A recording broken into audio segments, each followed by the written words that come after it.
Oi, eu sou Juliana Garrido. Eu sou a Daniela Giglioli. E eu sou Cassis Garbi e hoje estamos aqui para mais um episódio do nosso podcast Abracro. Hoje, como nosso convidado, a gente tem o Dr. Wanderson Rocha. Podcast Abracro, mais ciência para seus ouvidos. Olá, doutor, boa noite. Boa noite. Primeiro, muito obrigado pela sua participação, por ter aceito o nosso convite de hoje. E a gente queria conhecer um pouquinho de você, se você puder falar, se apresentar. Pois bem, primeiramente, muito obrigado pelo convite. Meu nome é Wanderson Rocha, eu sou professor titular de hematologia, hemoterapia e terapia celular da Faculdade de Medicina da USP de São Paulo. Sou diretor-presidente da Fundação ProSangue e sou professor consultor da Universidade de Oxford e sou consultor científico do Registro Aeroporto em Paris. E a minha função é, principalmente, dirigir um serviço enorme dentro do Hospital das Clínicas, tanto focando na assistência, quanto na educação e na pesquisa. Muito legal. Obrigada, Dr. Wanderson, mais uma vez. Obrigada pela disponibilidade do senhor estar aqui. E a gente queria que o senhor contasse um pouco qual é o seu vínculo com a pesquisa clínica. Então, desde que o senhor se formou lá em Minas Gerais, quando o senhor terminou a faculdade de medicina, como foi esse seu encontro com a pesquisa clínica? Como que é o seu trabalho nessa área desde então? Bom, eu acho que, a pesquisa clínica, ela, desde o início, mesmo como estudante de medicina, eu já tinha uma grande curiosidade. Quer dizer, a gente está falando de pessoas que são científicas, que têm, né, todo um passado. A ciência é realmente o concreto da razão, mas eu sou taurino. E eu acredito um pouco aí numa misticidade. Taurino, uma das características do taurino é ser curioso. Quer dizer, eu não estou justificando toda a minha curiosidade em cima do meu signo, não, mas eu acho que é importante para você ser um bom cientista, você ser curioso, né? E então, quando eu já ainda era estudante de medicina, na realidade agora eu estou lembrando de uma feira de ciência que eu participei e que, mesmo sem ser estudante de medicina, eu bolei. Na época eu era uma criança, tinha que se bolar um experimento em química, e eu, na realidade, na minha cabeça veio que eu quero tirar o gás da Coca-Cola. As ideias.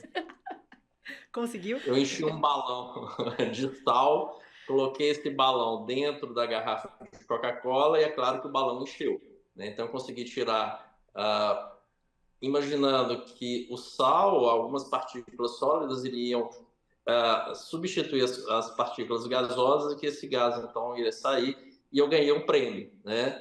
Isso eu devia ter uns 7 anos. Então eu acho que dessa época eu já era meio curioso para saber como é que a gente poderia fazer um pouco acontecer, né? E quando eu fui fazer medicina, na realidade, eu não sei se eu vou demorar muito a explicar tudo, mas eu acho que é interessante. Na realidade, eu não queria fazer só medicina, eu queria ser diplomata, eu sempre gostei muito de viajar, e aí eu fiz 5 vestibulares, fiz farmácia, fiz medicina, fiz economia, fiz engenharia, fiz arquitetura. E aí eu passei em todos e comecei a fazer medicina e economia juntos, né? Porque eu queria ser diplomata. Uhum. E aí, no final do primeiro ano, eu vi que realmente eu era apaixonado pela medicina, e nessa época, geralmente são 2 anos de ciência básica, e eu comecei a me interessar muito, principalmente pela área de biologia celular e pela área de bacteriologia, né, de infectologia. E posteriormente, então, já como estudante de medicina, eu comecei a entrar no mundo da pesquisa. A primeira pesquisa que eu fiz foi contar, né, era uma pesquisa da Universidade Federal de Minas, quantas vezes cada pessoa entrava num laguinho, numa cidade no interior de Minas, e examinava essas pessoas, que era uma pesquisa em citosomose, né? Então, para correlacionar o contato com a água justamente com a probabilidade de desenvolver a doença. Então, eu já, como estudante de medicina, eu já tinha essa curiosidade enorme aí em epidemiologia, né? E, posteriormente, né, dentro da própria faculdade de medicina, eu fui procurando, né, caminhos que me levassem à ciência básica, né, e, posteriormente, à ciência clínica. E eu fiz, então, né, minha residência em clínica médica, e no final da residência de clínica médica eu entrei em depressão, porque eu achava que a clínica médica ela via o total, mas não via o lado fundo, que era o que eu sempre queria. E aí, né, coisas da vida, eu comecei a acompanhar pacientes como voluntário na Santa Casa de Belo Horizonte e descobri a hematologia, né, que era aquela especialidade que mais me atraía, porque da célula a gente chegava à pessoa, né? Então, a hematologia tem essa capacidade. E eu falo, não quero ser muito modesto, que a hematologia é a especialidade mais inteligente da medicina. Então, por favor, isso é uma coisa do Dr. Wanderson, não comentem com todos.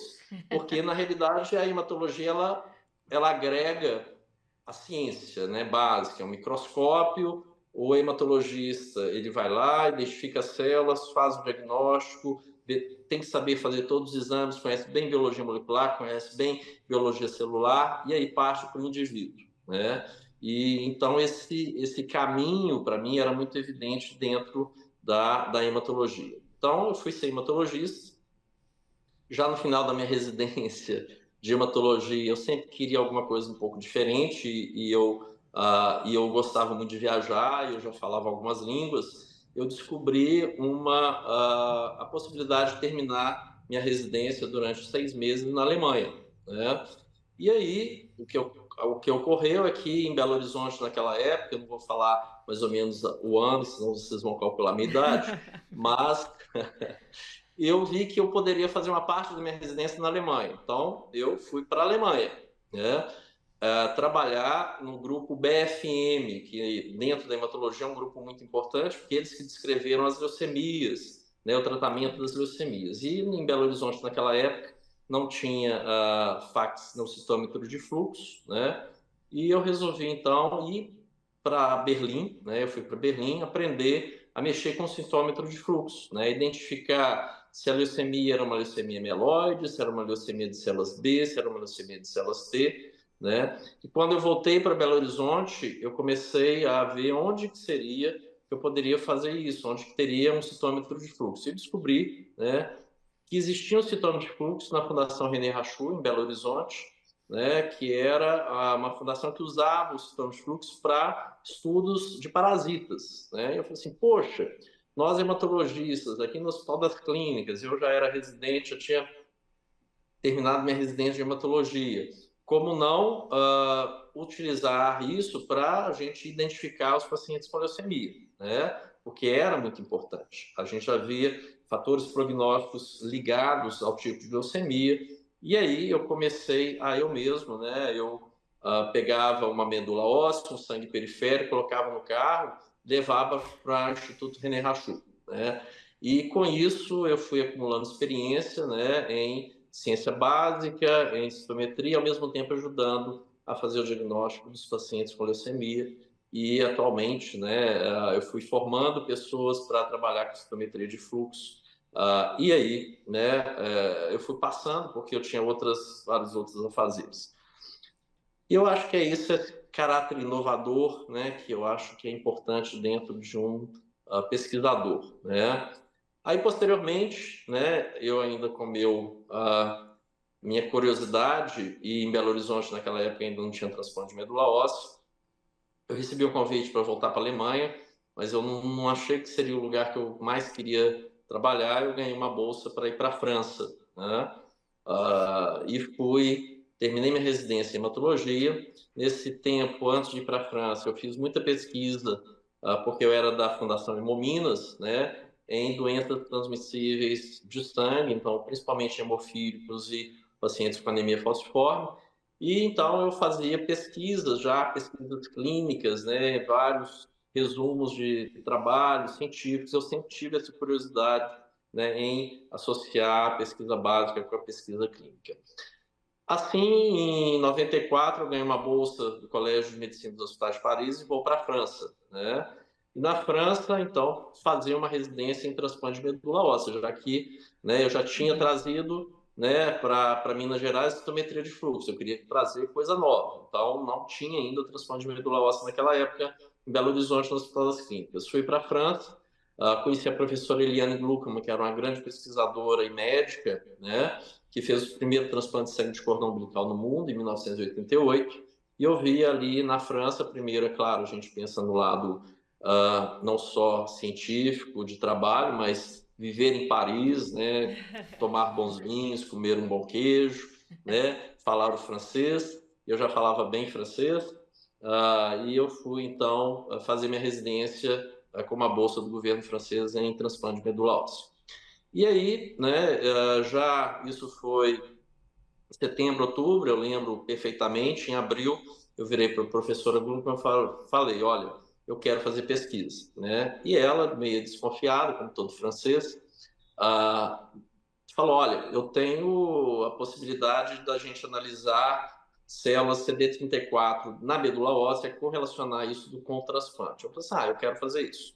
E comecei, né, a fazer, eu mesmo era o gestor dos dados, aí você vê, tem a pesquisa clínica, agora a pesquisa clínica em estudos observacionais. Eu queria correlacionar aqueles pacientes que receberam uma quantidade de células CD34 no enxerto da medula óssea, correlacionar com os desfechos do transplante. E levantei, fiz uma base de dados, eu mesmo, né, eu peguei todos os dados e virei para ela e falei assim, olha, a base de dados que eu tenho não está muito boa, né? Eu estou meio desconfiado dessa base de dados. E eu acho que ela ficou assim, mas como que esse brasileiro aí, né, esse cara aí chega e já fala que minha base de dados não está boa? Eu falei assim, olha, se quiser eu mostro tudo que eu fiz.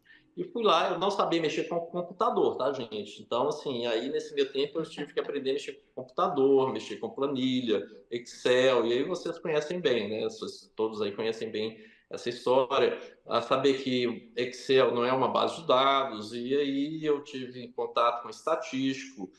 Bom, no frigir das coisas, ela criou uma confiança em mim, e ela virou para mim, né, e falou, olha, eu tenho 34 pacientes que receberam sangue de cordão umbilical na Europa. Você quer analisar esses dados? Eu falei assim, nossa, isso é um tesouro, nunca ninguém fez isso, né?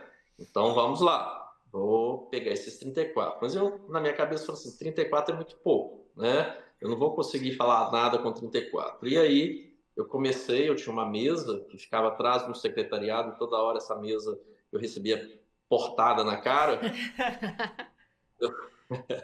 E uma outra característica do taurino é ser insistente, né? E persistente, ser chato. E eu falei assim, não, eu quero mais casos, né? E aí, nesses casos, eu comecei a pegar casos, inclusive, do Brasil, né? Comecei a pesquisar onde tinham sido feitos transplantes de cordão umbilical e não existia nenhuma publicação com muitos pacientes. E eu, então, nesse meio tempo, eu consegui coletar mais de 100 casos, né? Ligando para todos os centros, né?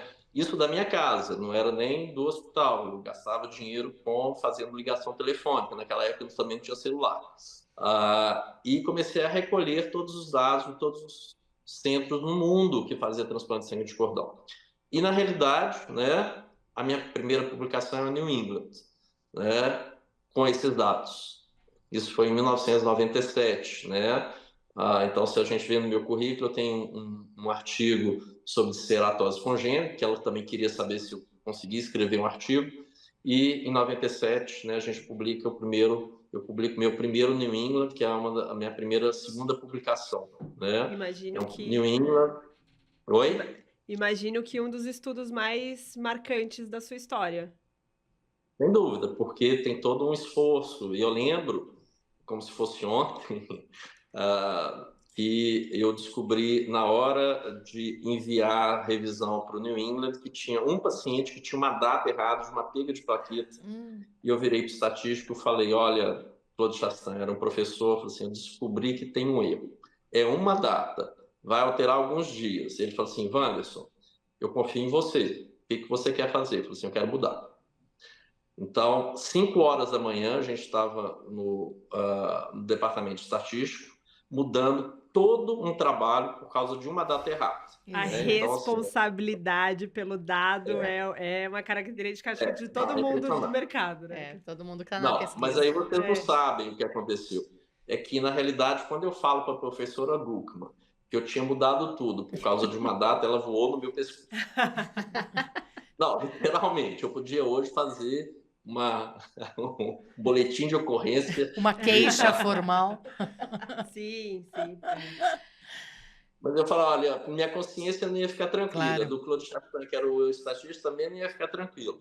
E fizemos e foi publicado, né? E posteriormente aí ela me convidou, assim que eu terminei minha residência, ela me convidou para fazer um mestrado. Então eu fiz um mestrado em biotecnologia terapêutica, que eu fazia cultivo de células da medula óssea e fazia migração da célula 34 com as células da medula óssea. E eu lembro que quando eu fiz essa pesquisa, eu fiquei deprimido, porque eu perdi as células, 2 meses de trabalho intenso, todas as células morreram por causa de infecção fúngica. Eu falei assim, putz, eu acho que pesquisa no laboratório não é o meu forte, eu vou voltar para pesquisa clínica. E aí ela me chamou para coordenar o projeto Eurocord, que é um projeto de transplante de sangue de cordão europeu, né? E com isso, né, nós fizemos vários trabalhos, né? Eu era o coordenador científico, o diretor científico do grupo Eurocord. Eu trabalho com ela, com a professora Gluckman até hoje, tá? Toda terça-feira, 6h30 da manhã, eu tenho reunião com ela para a gente discutir trabalhos de pesquisa clínica. E isso foi muito frutífero, porque eu comecei, então, a entrar no grupo europeu de transplante, né, com vários trabalhos publicados, e aí eu fui ser o chair do Acute Leukemia Working Party, que é o grupo europeu de transplante de medula óssea para leucemias agudas, né, e aí foram mais... nesse meio tempo eu fiz mais 2 New Englands, então eu tenho 3 New Englands, tenho Lancet Hematology, e aí vai com o currículo aí que o que eu falo é que nunca eu pensei que eu pudesse chegar lá, eu cheguei pela paixão, né? E pela diplomacia, porque afinal de contas eu fui ser diplomata, né? Para poder coordenar um projeto europeu, vários centros na Europa toda, inglês, francês, alemão, espanhol, italiano, né? E aí eu ajuntei o meu desejo de ser diplomata com a minha paixão pela medicina e pela pesquisa clínica. Espetacular, é um currículo que impressiona. Uma história inspiradora. Com certeza, no mínimo. Olha, eu acho que eu nunca contei isso tudo, mas eu estou contando porque vocês entendem direito à pesquisa clínica, Não, né? excelente. Então, eu tinha uma mesa. Que honra. Uma honra mesmo. Oi? Que honra podermos ouvir isso de primeira mão. E ter essa noção, assim, essa consciência de que você fez pesquisa em diversos lugares diferentes do mundo. Não de só aqui no Brasil, de base. Com tava recurso, ali, sem recurso. Exatamente, ali com a porta batendo na sua mesa, mas mesmo assim estava publicando no New England em jornais de alto impacto. Então, acho que daí vem uma das minhas dúvidas. Qual a diferença, né? O que você vê, assim, de diferença nas pesquisas quando a gente compara o Brasil e esses outros países que você teve contato? Principalmente com os recursos, os recursos que vão permitir que essas pesquisas sejam feitas. O que você enxerga de diferente e talvez até como que a gente poderia trazer com essa experiência ideias de como mudar o nosso cenário aqui no Brasil? Excelente pergunta. Então, só terminando um pouco, só para chegar nessa resposta, é que posteriormente, então, a professora Gluckman, ela aposentou, né? E chegou como chefe do serviço um senhor que, na realidade, ele conhecia mais as minhas publicações do que eu mesmo, né? E isso eu falei assim, como nessa história. Alguém mais curioso que você, né? Eu falei assim, ele virava assim, mas eu não curioso no mau sentido, não era no bom sentido. Porque eu escrevi um artigo e entreguei para ele, ele falou assim, olha, não foi você quem escreveu esse artigo. Quem foi? Ele falou assim, olha, eu sou o primeiro autor, então eu sou aquele que escreve o primeiro artigo, né? e ele sempre tinha uma posição um pouco de duvidar das minhas competências e um pouco de inveja, porque ele achava que eu poderia tomar a posição dele. Pois bem, eu agradeço imensamente essa pessoa, porque aí me fez abrir os olhos e falar, aqui não é meu lugar. Isso em 2010, eu recebi um convite, né? Nessa época, olha como são as coisas. Em 2010, eu recebo um convite para voltar para o Brasil, para montar o serviço de transplante de medula óssea do Instituto da Criança, o Itaci, pelo professor Vicente Odoni, e também para montar o serviço de transplante de medula óssea do Sírio-Libanês. E nesse meio tempo, na discussão sai de Paris, volta para o Brasil, eu recebi também um convite nesse meio tempo para ser, é claro, outros centros tiveram propostas, Barcelona, Genebra, mais uma que me deu aquele frisson, né, que a gente fala em francês. Em português eu não vou traduzir, porque senão fica meio pejorativo. Mas a Universidade de Oxford me chamou para ser professor lá, né? Então eu vim para o Brasil, fiquei 1 ano, né? Nesse meio tempo, a papelada toda, porque o serviço, a universidade, né, o serviço britânico era bem exigente em relação à minha equivalência de diploma francês, né? Porque para o inglês, eu na realidade sou médico francês e eu adquiri a nacionalidade francesa pela professora Eliane Gluckam, que eu tinha recebido propostas para sair, ela queria que eu ficasse, então ela conseguiu a minha nacionalidade francesa em 3 meses. Então, eu tive que fazer todo esse período aí de transição para a Inglaterra. Fiquei 1 ano no Brasil e voltei para ser professor em Oxford. E nesse meu tempo eu ia e vinha do Brasil para Oxford, para a Inglaterra. Então, aí eu conheci não só o sistema francês de pesquisa, mas também o sistema inglês de pesquisa, né? Eu conheci professor em Oxford e também ser diretor do registro britânico de voluntários de medula óssea. E aí eu vi que comecei a ter muito mais contato com o Brasil. Então, chegando à sua resposta, nós temos toda a capacidade, toda a formação, nós temos tudo. E a criatividade, que isso faz a diferença em relação a outros países. Nós somos criativos, a gente encontra um caminho que está tortuoso e a gente vai para o outro caminho. Então, a gente sabe fazer isso, né? É a vida da gente do dia a dia, né? Então, você vê, né, um assalto na sua frente, você desvia desse assalto, né? Você vê um motoqueiro, né, igual eu vindo para cá, um motoqueiro que para de repente a motocicleta, você tenta desviar. Então, o reflexo e a criatividade são muito importantes na pesquisa, né? E isso faz com que nós, brasileiros, tenhamos toda essa capacidade de fazer pesquisa e de ser criativos. Agora vem a questão de financiamento, né? É claro que o governo, eu também vivi nesse meio tempo 1 ano nos Estados Unidos, como professor convidado da Universidade de Wisconsin. É claro que o financiamento é que faz a diferença, né? E eu falo no serviço público, tá? Então, vocês, tem muitas pessoas aí que trabalham em serviços privados de pesquisa, mas toda a minha carreira foi focada em serviço público, tá? Porque a gente sabe que tanto na Inglaterra quanto na França, é o governo que financia, né, todas as pesquisas. Então, você tem, por exemplo, eu ganhei um PHRC, que é um projeto de pesquisa clínica em hospitais de Paris, é um projeto de pesquisa em que eu fui investigador principal. Então, o governo francês, ele, como a FAPESP, por exemplo, então eu associo muito, né, o governo, tanto o inglês quanto o francês, na FAPESP, né, que eu acho a FAPESP uma agência de fomento de pesquisa realmente de uma qualidade excelente, né? Porém, temos que ter dinheiro para fazer toda a pesquisa que queremos, né? Eu cheguei no Brasil há 6, 7 anos atrás e fiquei encantado. Olha, o Hospital das Clínicas, para mim, é meu orgulho e minha paixão. Nesse meio tempo, eu criei bases de dados, né, que era a minha grande experiência, né? Então, atualmente, eu tenho várias bases de dados com mais de 4.000 pacientes. Eu nunca no mundo conseguiria fazer isso, tá? Investi, né? Trazendo a indústria farmacêutica, falar, olha, é importante os estudos de real world, né? Sim. Os estudos de como se fala em português, de dados reais, né? Então, assim, vamos criar esses dados reais, vamos saber o que está acontecendo com o mieloma, vamos tentar acontecer o que está acontecendo com a leucemia, com o linfoma, né? Ninguém sabia se os resultados eram parecidos, se eram melhores, se eram piores.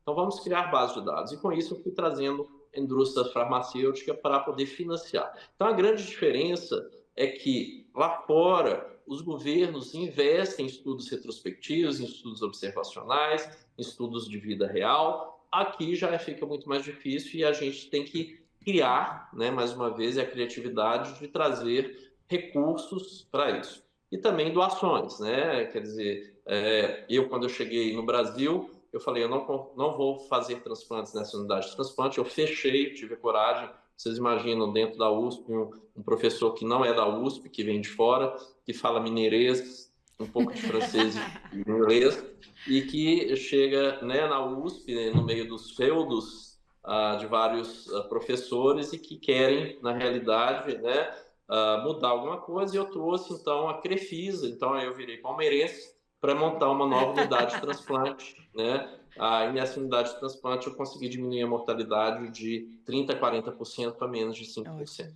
Nossa. Demorou para responder, mas eu acho que eu respondi. Respondeu em vários aspectos. Excelente. E aí, doutora, a gente queria conversar então um pouquinho com você e saber um pouquinho de todo esse assunto que está bem próximo na mídia, dessa nova proposta de tratamento, que você ali encabeçou várias entrevistas. E aí a gente queria escutar de você, mas de um jeito, o que você pudesse explicar de um jeito mais simples, para que isso tivesse uma maior abrangência, né? Para que as pessoas que nos ouvissem aqui tirassem suas dúvidas e conhecessem um pouquinho do que você, todo curioso, andou aprontando, no bom sentido. Na realidade, o Carticel, né, a gente já sabe que os primeiros pacientes, né, tratados com Carticel foram nos Estados Unidos, né? Isso há mais de 10 anos atrás, né? E que isso fez com que mais uma vez, a curiosidade, né, dentro da minha área de terapia celular, né, falasse, opa, tem alguma coisa aí diferente, né, e a gente tem que investir. E nesse meio tempo, né, eu ainda não falei um pouco da minha relação nesse tempo todo que eu estava fora do Brasil. Eu tinha uma relação muito forte com Ribeirão Preto, né, inclusive quem me trouxe para o Brasil, né, foi o professor Zago, né, que é o atual presidente da FAPESP, e ele falou, Wanderson, você não pode ficar aqui, você tem que voltar para o Brasil e você tem que fazer concurso para professor titular. Então, eu tinha uma relação muito próxima dele. Ele falou, vem, porque o seu lugar é aqui e você vai ser mais importante aqui do que aí. E eu fiquei pensando, eu falei assim, bom, realmente eu já estou meio enjoado de ficar tanto tempo fora, meus pais envelhecendo em Minas, e eu acho que eu vou estar na melhor faculdade, né, melhor universidade, pelo menos do Brasil, e é isso que eu quero fazer. E então eu fiz aula de professor titular, passei no concurso e cheguei, né, e já com essa experiência com Ribeirão Preto, né? Então, por exemplo, só para vocês terem uma ideia, durante essas minhas idas em vida da Europa para o Brasil, eu fui várias vezes convidado para ir a Ribeirão Preto e eu comecei a mostrar como que colhia células mesenquimais do sangue de cordão umbilical, né? Então, eu mesmo retirava essas células, colocava-as em cultivo e atualmente essas células são utilizadas aí, né, no tratamento de pacientes com doença do enxerto ponto hospedeiro, que é uma complicação que a gente tem com o transplante de medula óssea. Então, essa relação com Ribeirão Preto foi muito forte, né? Já que lá em Ribeirão Preto foi, no Brasil, um dos centros de terapia celular, né, que foi criado há muitos anos atrás. E com isso, né, Ribeirão Preto já vinha fazendo várias pesquisas, né, em terapia celular, sob a liderança do professor Dimas Covas, quando, né, aparece aí o Carticel, e logo já alguns trabalhos mesmo de Ribeirão Preto, né, mostrando trabalhos de ciência básica, mostrando que seria possível investir aí nesse novo tratamento.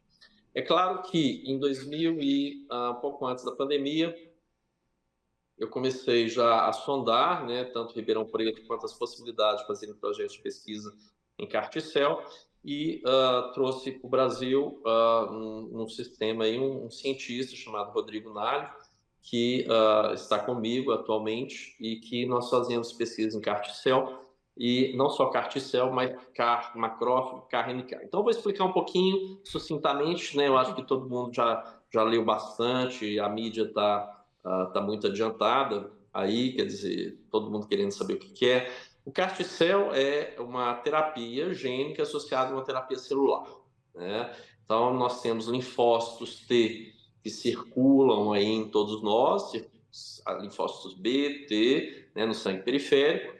Essas células, viu-se, né, há muitos anos atrás, que os tumores, quando nós retirávamos peças dos tumores e tinha linfócitos infiltrando, né, chamados TILs, né, que é o Tumor Infiltrating Lymphocytes, que quer dizer que são linfócitos tentando combater o tumor. Só que, né, com isso, os linfócitos não tinham essa capacidade tão forte. E aí, alguns anos atrás, né, uns 20 anos atrás, alguns pesquisadores começaram, mas e se fortalecermos esses linfócitos, né? Como fortalecer? Então, vamos modificá-los, vamos dar substâncias, citocinas que vão ativar esses linfócitos. Só que também não adiantava muito. Então, vamos modificar esses linfócitos para que esses linfócitos T, que a gente sabe que são importantes no câncer, ataquem as células tumorais. E como fazer isso? Se ligando às células tumorais. Então, a gente precisava de linfócitos que se ligassem às células tumorais através de uma modificação gênica dentro do linfócito, tá? Então, por que nós só conseguimos tratar atualmente, principalmente, linfomas de células B, non-Hodgkin, leucemias agudas de células B, ou mieloma? Porque nós sabemos que estas neoplasias hematológicas, elas têm essas proteínas de superfície e assim os linfócitos vêm, atacam e destroem as células. Não, excelente. Lindo. Não, imagino. A gente aqui te ouvindo, babando na explicação, mas com certeza, muito importante. Exato. Pois é, e o carticel é a retirada dos linfócitos do paciente, e aí é um tratamento individualizado, tá? Retiramos as células do paciente, separamos os linfócitos T, né? Esses linfócitos T vão para a cultura, para modificação gênica através de um vetor viral, para que esses linfócitos T expressem uma proteína que vai atacar o tumor. A célula. Excelente. Incrível a explicação. E hoje está sendo conduzido o HC de Ribeirão e HC de São Paulo, é isso? E aí, né, é claro que com os primeiros já pacientes mostrando nos Estados Unidos que isso funcionava, em 2017, né, o FDA liberou a utilização comercial, né, a utilização comercial do CAR-T. Então, a Novartis, naquela época, a Kite, a Gilead, né, a Janssen, compraram a patente, né, de fabricar essas telas, quer dizer, modificar as telas do paciente e devolvê-las para o paciente. Então, é uma terapia individualizada. Então, aqui no Brasil foi liberado em janeiro deste ano, né? Os pacientes tratados até então foi no Brasil com o produto comercial em torno de 25 a 30 pacientes, tem mais ou menos uns 40, 50 pacientes à espera. Essas células são enviadas para os Estados Unidos, são trazidas como medicamento, né, para poder serem infundidas no paciente. Então, este é o produto comercial. Você sabe quanto que custa só isso? Só o produto comercial? 2 milhões de reais. 2 milhões de reais. Tá? Quantas vezes? Oi? 2 milhões de reais o tratamento todo ou cada infusão? Quantas infusões são? Não, a gente só infunde uma vez. Uma vez. Tá? É uma infusão só, né? É só uma vez que essas células são infundidas e só o produto custa 2 milhões de reais, não contando que 50% desses pacientes vão ficar na UTI, eles vão ficar em torno aí de todo o tratamento até para recuperação, né? E com isso, né? Com isso, como trazer isso para o SUS, né? Nós sabemos que 77% da população brasileira não tem convênio de saúde, né?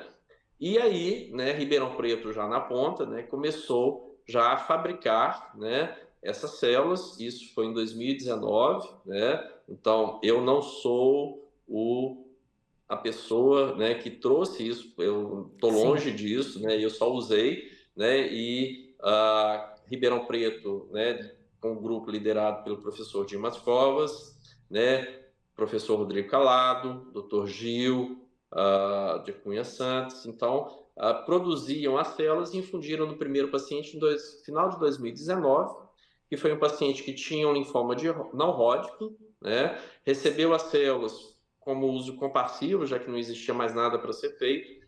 Esse paciente entrou em remissão parcial, porém, 2 meses depois, o paciente caiu de dentro de casa, teve um traumatismo craniano e faleceu.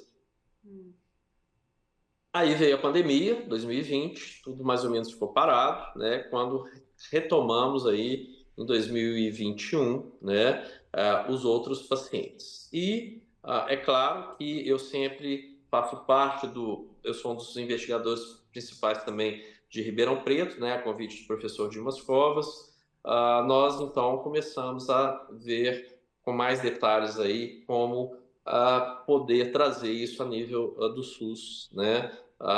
Tornar isso acessível. Então, eu fiz um cálculo, né, que em torno aí de 1.800 a 2.200 pacientes no Brasil, né, com linfoma não Hodgkin B, né, principalmente o difuso de grandes células B, e leucemia linfoblástica aguda B, se beneficiariam por ano dessa nova terapia no Brasil. E aí a angústia, né, como é que nós vamos fazer, já que é um tratamento tão caro que isso raramente chegará ao SUS pelo produto comercial.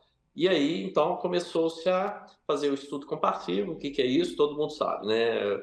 Assim, eu sempre tenho que explicar muito estudo compassivo, fase 1, fase 2, mas vocês aí todos sabem, né? Então, a gente tem que ter a liberação de caso por caso, né? A gente produz as células, então nós temos reuniões aí toda segunda-feira, inclusive ontem tivemos, entre Ribeirão Preto e São Paulo, e tivemos, né, para selecionar os pacientes, né? Então, são pacientes do SUS que são discutidos nessa reunião, e nessa reunião nós selecionamos aqueles pacientes que têm uma indicação clínica, né? Esses pacientes, então, vão ao Ribeirão Preto, as células são colhidas lá, são modificadas geneticamente e são infundidas ou lá, né, em Ribeirão Preto, no Hospital de Clínicas de lá, ou aqui no Hospital de Clínicas de São Paulo.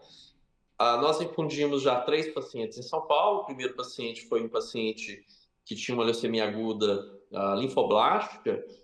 É engraçado porque esses pacientes foram muito mediatizados, né? Eu não sei, quer dizer, eu até sei, porque eu tenho um Instagram que tem vários seguidores aí, então, como eu gosto muito de falar dos pacientes, das histórias, eu acho que a mídia foi em cima de mim, mas eu sou uma pequena pontinha do iceberg de vários pesquisadores, né? Eu não quero se não fossem eles, com certeza eu não estaria fazendo o que eu faço atualmente. Então, eu sou muito agradecido ao professor Dimas, ao professor Rodrigo Calado, a todos de Ribeirão Preto, né? A FAPESP, porque sem a verba da FAPESP não estaríamos fazendo isso, né?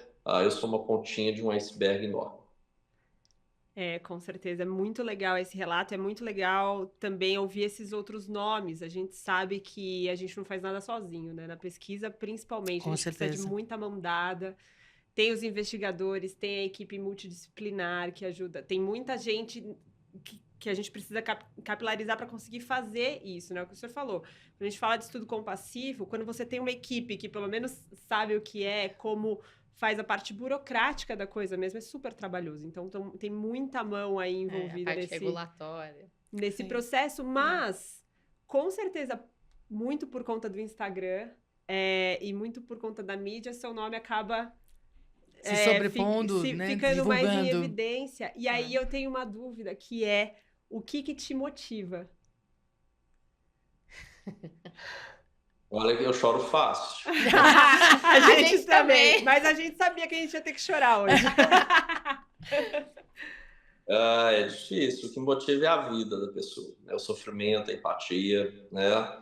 E E isso eu acho que é o mais importante, né? Você está diante de uma pessoa e tentar uma solução para aquele caso, né? Então, é isso a minha motivação. A minha motivação é isso, é a pesquisa, é a assistência, são os alunos, né? Então, eu acho que o motivo é o sofrimento.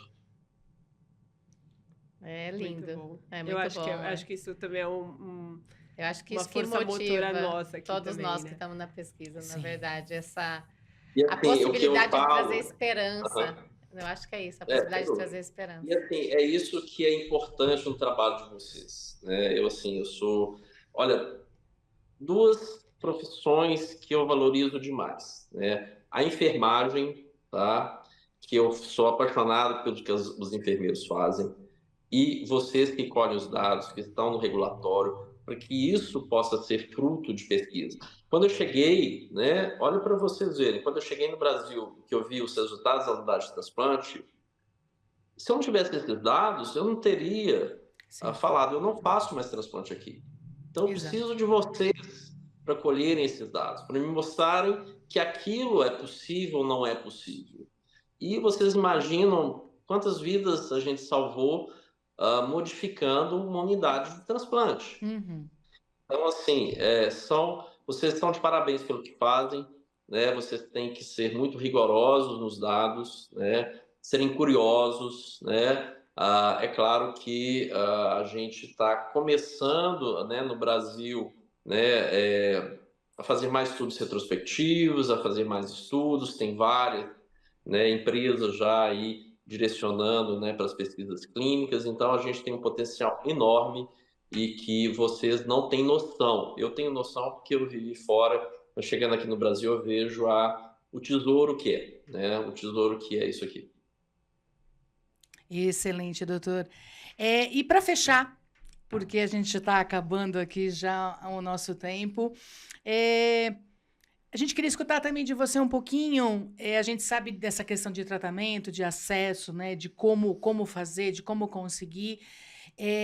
Mas como você vê, né, então, todo esse conjunto, porque pesquisa clínica, como a gente comentou, né, muita gente envolvida, não somos sozinhos, dependemos de vários, né, um conjunto de pessoas, mas como você vê isso aqui no Brasil, agora, nesse momento, com essas oportunidades, não só a área que você está agora, mas nas demais áreas, acho que uma mensagem, assim, né, para quem está buscando e, assim, para quem é curioso, para descobrir um pouquinho do que é a pesquisa e fazer parte, né, desse grande time que é o nosso. É uma pergunta bem difícil. Eu acho que, na realidade, a gente passou alguns anos sombrios aí, né? Em que a ciência não era valorizada. Eu acho que agora a gente está. E sempre eu falo isso, né? Quer dizer, a ciência e a saúde, elas andam juntas, né? Eu não acredito em saúde, se a gente não tem a ciência por trás, né? Então, é o momento, eu acho, de florescência da pesquisa, né, da ciência, né? E isso, é claro que a gente tem que ter investimentos maiores no serviço público, né? As indústrias farmacêuticas tentando vir para o Brasil, então isso a gente consegue ver já a situação de valorização, né, do Brasil mundialmente, né? Então, por exemplo, só para citar, eu já fiz alguns pedidos de iniciativa do investigador para a indústria farmacêutica e falaram que raramente eles viam algum brasileiro envolvido tentando trazer, e eu acho que pelo currículo que eu tenho, pelo fator de impacto, né, eu atualmente teve uma classificação aí que eu estou entre os 25 médicos cientistas mais influentes, eu acho que é pelo fator de impacto. Eu assustei porque, na realidade, é aquilo que a gente faz tudo com tanta paixão que a gente não tem essa noção do que a gente está fazendo. E é isso, né? Quer dizer, a paixão tem que vir antes da ambição, né? É claro que se você é apaixonado pelo que você faz, não se preocupe, vai dar certo, né? Dentro da sua profissão. Então, é esse momento da gente trazer a pesquisa do Brasil a nível mundial. Eu acho que a gente já tem uma experiência, a gente tem muito paciente, né? Tem muitos hospitais aí já com pesquisa clínica já em estadio já bem avançado. O único problema que eu vejo, né, não é problema, mas é que eu fico, é que, por exemplo, a gente forma lá nas hospitais clínicas muitas pessoas na pesquisa clínica, regulatório, gestão de dados, né, monitoramento, etc., e a gente vai perdendo essas pessoas para as indústrias farmacêuticas e para as empresas privadas, e isso dá aquele nó no coração, né? Porque eu sei que aquela pessoa precisa crescer, mas eu gostaria de guardar aquela pessoa para mim, né? Debaixo das minhas asas, né? Porque eu sou meio galinha, né? Dos ovos de ouro, eu gosto de guardar as pessoas que realmente investem na pesquisa, né? Então, assim, o que eu vejo é que nós temos todo o potencial, né? Eu acho que eu vejo a parte privada, a parte pública. Eu sou muito mais público do que privado. Eu vivi toda a minha profissão em países de medicina pública, né? França e Inglaterra. Então, a minha paixão é o SUS, a minha paixão é tornar acessível a todos os pacientes aquilo que a gente tem na saúde e na ciência. Fantástico. Não tenho nada além de agradecer. Sim, agradecer o tempo, agradecer por esse trabalho incrível que você faz, por essa motivação que você traz pra gente. Por esse brilho nos olhos. Que dá pra ver até pela tela. E é isso, eu acho que eu tô assim... eu não tenho nem palavras para descrever o que eu tô sentindo, de ter a oportunidade de escutar tudo que você falou e de ter você aqui com a gente hoje, tentando trazer para todo o nosso público, que é o que a gente tem tentado trazer, a importância da pesquisa clínica, a importância do nosso país e o quanto a gente pode representar no mundo, dentro da pesquisa clínica, o quanto o Brasil pode representar. Então, muito obrigada pelas suas palavras e por estar aqui com a gente hoje. Excelente, doutor. Eu colocaria na sua descrição, além de curioso e de persistente, apaixonado. Com certeza. Sem dúvida. Isso rejuvenesce. Como bom taurino. Muito bom. Como bom taurino. Ótimo, doutor. Super obrigada. A mensagem, assim, é só sejam rigorosos no que vocês fazem, né? Porque isso, vocês não têm a noção de que isso é importante para a vida, né? Muito bom. Acho que é isso. Excelente. Podcast Abracro. Mais ciência para seus ouvidos.